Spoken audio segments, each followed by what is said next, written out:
Bravo. Bravo. Esse vai ser o troféu de tu. Meu Deus. Aqui, eu falei assim.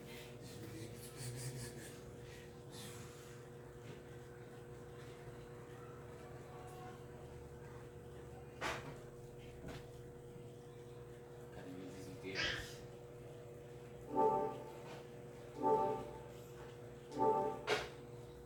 Pode seguir?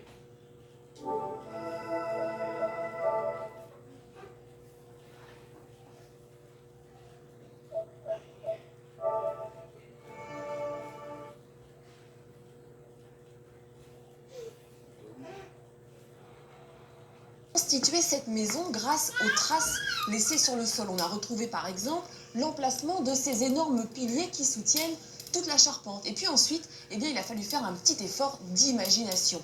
On a supposé que les murs étaient élevés en torchis. Le torchis, c'est un mélange de terre argileuse et de paille. Et puis, comme il y a une rivière pas très loin d'ici, eh bien, on a pensé que le toit était fait de roseaux, mais il était peut-être recouvert d'écorce. Ça, on ne le saura jamais. La seule chose qui est sûre, c'est que les hommes du néolithique utilisaient les matériaux qu'ils avaient sous la main. Et s'ils ont pu édifier de tels bâtiments, eh bien, c'est parce qu'ils commençaient à être bien outillés. Regardez, ça, c'est une herminette qui servait à tailler le bois. Et ça, c'est une hache. Et si vous regardez d'un petit peu plus près, vous verrez qu'au néolithique, on commence à polir le silex. Eh oui, c'est vrai Sabine, durant plus de 2 millions d'années, l'homme a taillé la pierre, mais désormais il va la polir. D'ailleurs, néolithique, ça veut dire pierre nouvelle. Mais il n'y a pas que les outils qui changent, l'homme bouleverse aussi toutes ses habitudes. Mais qu'est-ce qui lui a pris de vouloir tout chambouler comme ça? Vers la fin de l'époque des chasseurs-cueilleurs, à un certain point du monde, où l'homme pouvait trouver tout au long de l'année une nourriture suffisante pour vivre sans bouger en définitive, eh bien il s'est fixé. Et il se met à bâtir les premiers villages. On en a retrouvé les vestiges au Proche-Orient, mais aussi en France, comme ici, près de Montpellier, où les maisons étaient construites en pierre. Près des lacs, les habitations étaient sur pilotis. Entre ces villages, il n'y avait pas encore de route, mais on s'échangeait déjà des objets. C'est le début d'une véritable économie. Aujourd'hui, seuls quelques peuples, comme les Bushman en Afrique, sont restés des nomades.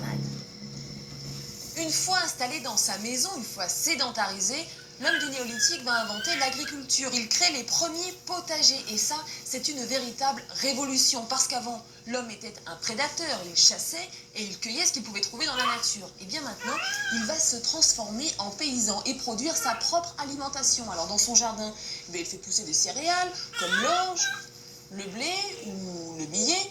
Mais il fait également pousser des légumes comme les fèves, les pois ou les lentilles. Tiens d'ailleurs Jamie, ça me donne une idée. Je vais te préparer un repas du néolithique. Tu m'en diras des nouvelles. Je sens qu'on va se régaler. Alors plusieurs facteurs sont à l'origine de ce progrès. L'homme d'abord, qui a eu l'idée de semer pour récolter. Mais il a quand même été un peu aidé par le climat. À cette époque, la Terre sort d'une très longue période de froid. Concrètement, les glaciers qui recouvrent une partie du continent sont en train de fondre. Grâce à ce radoucissement, des céréales sauvages vont se développer. L'homme du néolithique a alors l'idée d'en récupérer des graines pour les semer. Du maïs en Amérique, du sorgho en Afrique, du blé au Proche-Orient, du riz en Asie. C'est le début de l'agriculture. Mais pas pour tout le monde. En effet, au moment où on commence à cultiver du blé au Proche-Orient, eh bien en Europe, personne ne sait à quoi ressemble un épi. En fait, la culture du blé vient de cette région qu'on appelle aussi le croissant fertile. Souvenez-vous, c'est ici que le néolithique a démarré. Puis, il s'est diffusé en suivant deux routes, une qui longe les côtes méditerranéennes, l'autre qui suit le cours du Danube. Le long de ces deux routes, l'homme a appris à cultiver. Il a également abandonné ses campements de nomades pour s'installer et construire des villages. Bref, il devient un homme du néolithique. Et finalement, depuis ce temps-là, on cultive toujours du blé en Europe pour faire notre pain, du riz en Asie, du maïs au Mexique.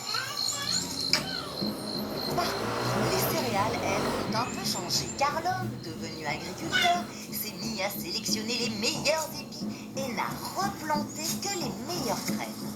Sans le savoir, il a expérimenté les premières manipulations génétiques. Le grand responsable du néolithique, c'est l'homme lui-même.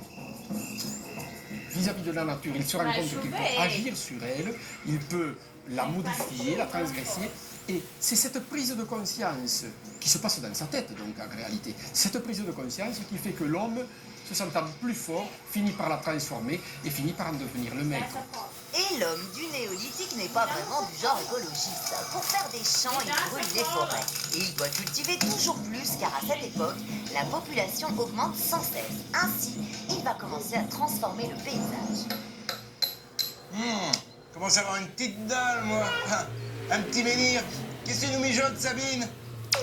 Ah bah là, je suis en train de te faire des galettes de blé. C'est très facile, regarde. Avec une meule, on moule le blé, c'est-à-dire qu'on écrase les grains pour obtenir de la farine. À cette farine, on ajoute de l'eau.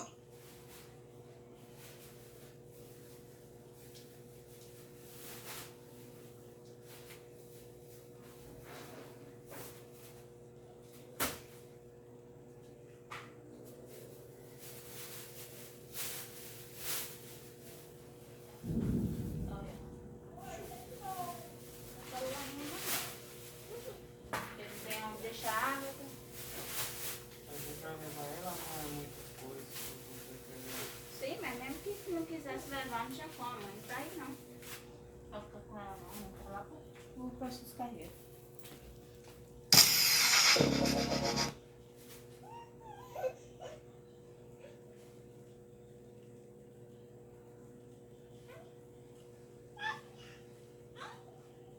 À tout, Homo ergaster quitte le berceau familial et sort du continent africain. Tu sais, Jamy, quand Homo ergaster a quitté l'Afrique, il est allé jusqu'en Géorgie, dans le sud du Caucase. La preuve, eh bien, on a trouvé là-bas, dans une ville qui s'appelle Manici, monsieur et madame.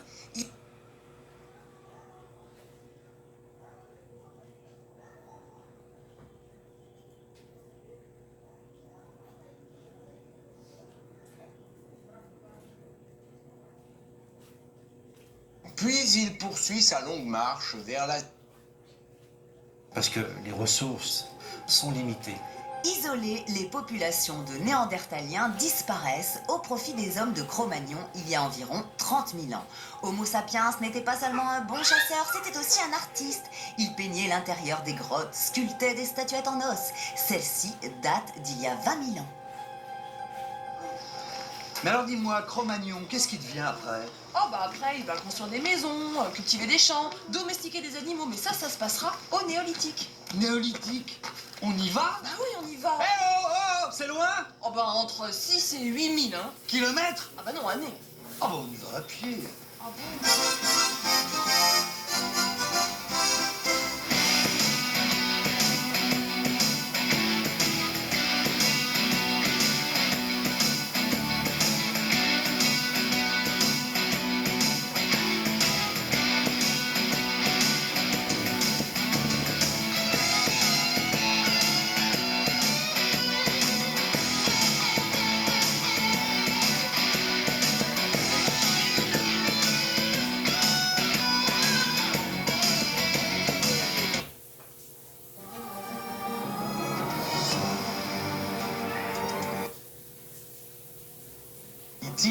Toussaint Louverture réussit à échapper à la servitude pour devenir un général et un homme politique de génie qui, depuis son île des Caraïbes, montre la voie à suivre. Si la France commémore chaque 10 mai l'abolition de l'esclavage, c'est en grande partie grâce à lui.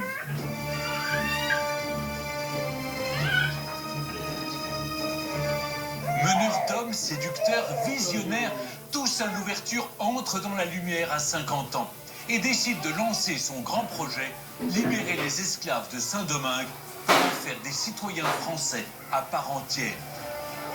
Mais pour y parvenir, il doit se dresser contre l'ordre établi, les colons et leurs plantations sucrières si lucratives. Il trouve aussi sur sa route un homme, un certain Bonaparte, premier consul de France.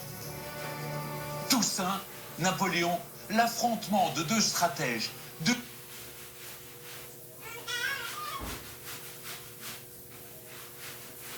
mal à décoller aujourd'hui. Pourtant les avantages sont là. Fini l'attente interminable et extrêmement risquée d'une greffe de cœur. Le souci, c'est que les rares patients à avoir osé franchir le pas du cœur manufacturé sont décédés. Bon, pas tous à cause du cœur en lui-même, certes, mais ça a mis un stop net et précis à leur élaboration. Si du côté mécanique tout semble un petit peu compromis, reste que le versant mécanique est lui en pleine expansion. Non pas tellement avec des cellules souches, bien que ça existe, mais accrochez-vous avec des feuilles d'épinards. Les scientifiques ont remarqué avec surprise que le système veineux des feuilles d'épinards était étrangement semblable à ceux des humains. Une fois vidée de sa chlorophylle, la feuille est translucide et le sang circule. C'est très impressionnant et permet de nous rappeler une chose. Finalement, toutes les solutions sont déjà dans la nature. Dépasser notre humanité, c'est aussi regarder ce qui se fait autour de nous. De nouveaux sens. Nous sommes humains. Par conséquent, notre perception est limitée à notre état, notre conception. Nous sommes biologiquement bloqués. Il existe une infinité de nuances de couleurs, une infinité d'informations que notre corps ne peut pas traiter. Et s'il était possible de créer une interface que l'on pourrait utiliser à volonté, nous permettant de s'éveiller à ce monde que jamais nous nous connaîtrons autrement. C'est en tout cas ce dont est persuadé David Eagleman. Galvanisé par le succès de son gilet sensitif, qui permet à une personne sourde de ressentir le son via un système de vibration dans le dos, Eagleman s'est posé la question de savoir si notre Umwelt, à savoir notre propre compréhension du monde, limitée aux moyens que nous possédons pour le comprendre, pouvait s'étendre. Par exemple, pouvoir ressentir le monde comme un serpent qui, lui, le voit par la température, comme la chauve-souris qui le comprend par écolocalisation, voire comme le chien qui vit dans un Umwelt fait d'odeur. La réponse est simple, oui, on peut aller plus loin, et même au-delà de ce qu'il est possible d'imaginer. Son gilet sensitif était par exemple connecté à Internet, à Twitter plus précisément avec le hashtag TED2015. Ce gilet recueillait ainsi en temps réel les avis positifs, négatifs, voire neutres, vis-à-vis de cette conférence sur Twitter. Ainsi, le gilet a-t-il transmis directement ce que ressentaient des milliers de personnes. Un nouveau sens est né. Une empathie profonde avec un groupe de taille importante a été rendue possible. Et David Eagleman avait la possibilité de savoir ce que son auditoire pensait de lui. Et il ne s'arrête pas là. Mis sur un pilote, le gilet permet à celui-ci d'être précis lorsqu'il guide son drone ou son avion. Il n'est plus alors question de traduire des informations visuelles, mais de les ressentir. L'objet est une extension de votre peau. Demain, il vous sera possible de ressentir les ondes, de comprendre en direct dans quel état de santé vous vous trouvez, quels sont vos besoins énergétiques précis, voire même de pouvoir ressentir une vision à 360 degrés sans passer par une interface tampon. Vous l'expérimenterez vous-même. Vous aurez acquis de nouveaux sens. Un transhumanisme de chair, le biohacking. Et si tout cela n'était que de la science-fiction? Si le transhumanisme passait plutôt par la génétique? Est-ce que vous connaissez le CRISPR-Cas9?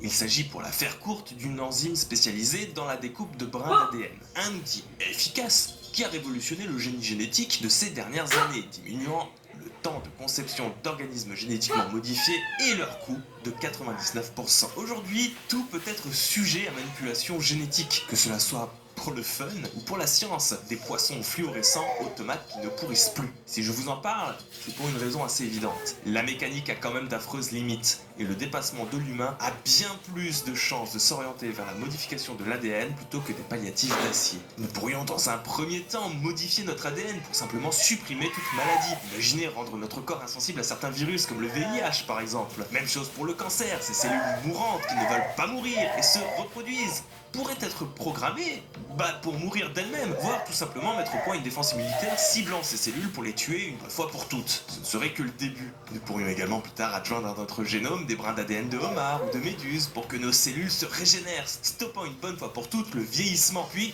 pourquoi pas des yeux performants, des muscles plus robustes, une endurance à toute épreuve, et j'en passe. Avec l'assurance que ces gènes-là, d'une manière ou d'une autre, seront transmis à la génération qui suit, peaufinant petit à petit l'ensemble du génome humain. Rien d'alarmiste à envisager ces modifications. Nous sommes nous-mêmes l'objet d'une sélection, qu'elle soit naturelle ou non. 92% des grossesses, par exemple, sont interrompues lorsqu'un cas de trisomie 21 est détecté, ou toute autre malformation génétique. C'est de la sélection qui ne dit pas son nom. Seul ombre au tableau, les effets incidents. On ne sait pas trop s'il y en a et s'ils sont dangereux ou non, puisque nous n'avons pas tellement de recul sur la création d'organismes génétiquement modifiés, la faute à un système législatif qui est plus ou moins permissif. Reste, qu'on le veuille ou non, c'est bel et bien par là que l'humanité se dirige. Du coup, peut-on répondre à notre question? Sommes-nous toujours humain. Finalement, dépasser sa condition d'être humain, c'est peut-être tuer l'humanité. Mais ce n'est pas forcément un mal, il n'y a pas à avoir ici une quelconque considération manichéenne. La nature nous a permis d'évoluer, de nous adapter à elle au cours de l'évolution. Cela dit, aujourd'hui, nous n'avons pas eu le temps de nous adapter au monde que nous sommes en train de façonner. Et si l'étape suivante, le post-humain, devait être provoqué par l'homme lui-même, quitte à ce qu'il ne soit plus un homme au sens strict du terme. On peut être terrorisé à l'idée de changer, de disparaître. Pourtant, je pense à titre personnel que les effets bénéfiques seraient bien plus importants. Rien que l'idée de développer de nouveaux sens pour améliorer notre compréhension du monde serait une avancée majeure dans l'histoire de notre espèce. Voir comme un serpent, ressentir comme le chien, c'est mieux comprendre ce monde que l'on croit connaître, ressentir nos semblables, leurs craintes et leurs joies enfin. C'est être à même d'imaginer un vivre ensemble serein pour une paix durable. C'est à ça que doit servir la fin de ce que nous sommes aujourd'hui.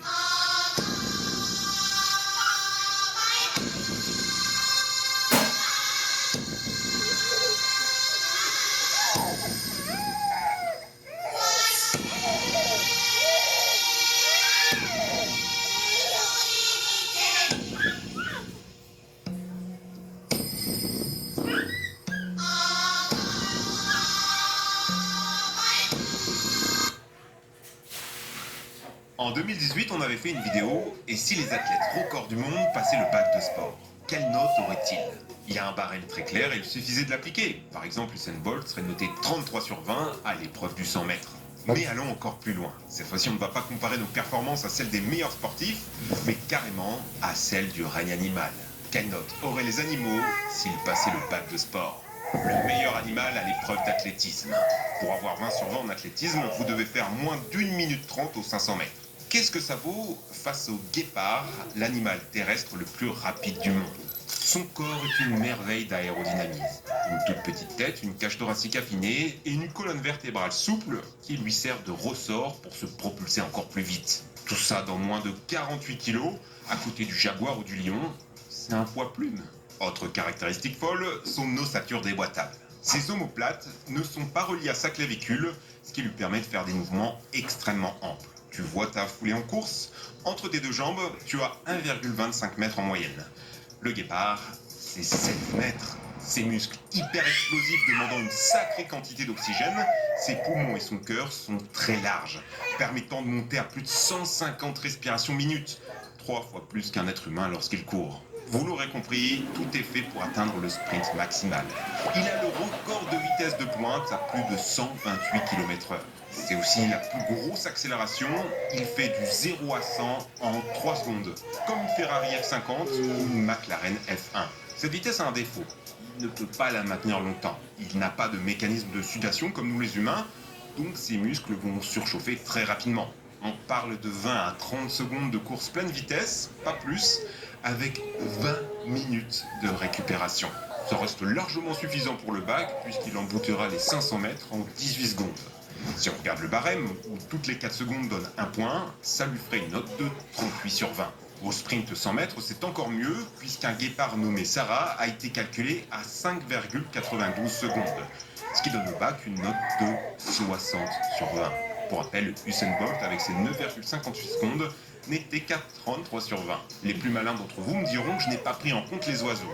L'animal le plus rapide étant le faucon pèlerin à 310 km/h, le triple du guépard. Mais vu que c'est un plongeon en chute libre, ça compte pas vraiment. Le record en vol horizontal est détenu par le faucon gerfaut avec seulement 110 km/h. Le meilleur animal à l'épreuve de natation. Au bac, vous devez nager 800 mètres crawlés en 11 minutes 40 pour espérer avoir le 20 sur 20. Ce qui donne une vitesse de nage à 4,1 km/h. C'est vraiment pas beaucoup à côté du marlin noir. Regardez-moi ce profil hydrodynamique. Il sécrète même une huile lubrifiante pour littéralement glisser sur l'eau. Un reportage de la BBC a calculé pour lui une vitesse de 131 km/h. Ça voudrait dire qu'il pourrait traverser les 800 mètres du bac en 23 secondes.